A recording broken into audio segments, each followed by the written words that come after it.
dato de crecimiento. Ayer conocimos el dato de inflación, sobre todo la subyacente. Juan Tugores, catedrático de Economía en la Universidad de Barcelona. Juan, ¿qué tal? Muy buenos días. Hola, buenos días. ¿Cómo está la fotografía de la economía española después de haber conocido ya el dato completo, la fotografía total, con paro, con crecimiento y ayer con la inflación, sobre todo la subyacente? ¿En qué punto se encuentra la economía española? Bueno, pues yo creo que un pelín más pesimista y un pelín más realista, valga la redundancia, de lo que teníamos pues, la semana pasada. Los datos de evolución del mercado de trabajo, pese a las dosis de optimismo, triunfalismo que se le quieran inculcar, pues no fueron buenos.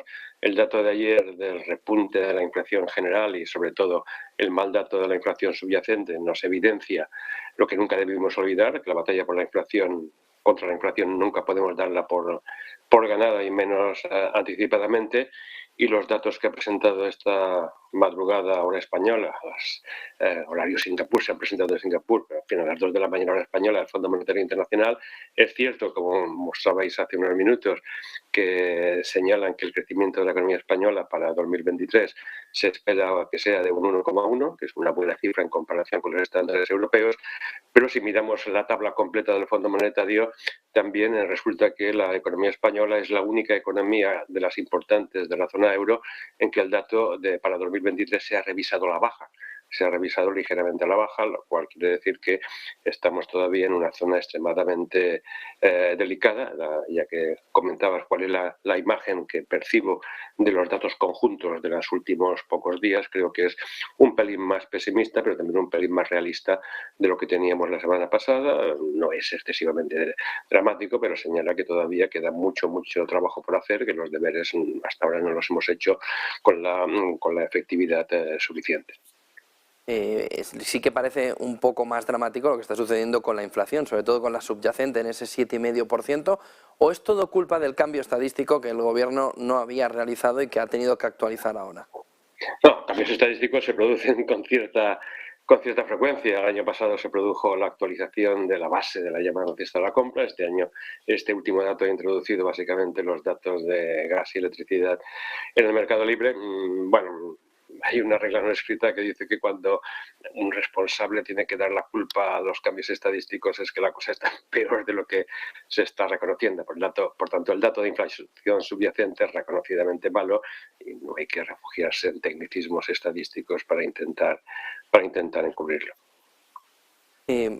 ¿Tiene el Banco Central Europeo el jueves margen de maniobra para subir tipos de interés y darnos un forward guidance de subida muy potente, 0,50 más 0,50 más 0,25 más 0,25, por ejemplo, hasta verano, sin acabar por el camino con la economía europea? Bueno, vayamos por partes. Yo creo que respecto a la guía de futuro, la Forward Guidance, creo que el Banco Central Europeo, a la vista de lo que está pasando, creo que va a recuperar la famosa técnica futbolística de partido a partido. No creo que se moje mucho respecto al futuro. En cambio, a corto plazo creo que sí, que tiene margen para subir algo los tipos de interés. 0,5 sería una previsión razonable y en mi opinión sería correcto hacerlo, porque los datos recientes muestran que la batalla contra la inflación en Europa no está ganada. Tampoco está ganada en Estados Unidos, pero está menos ganada en Europa que en Estados Unidos.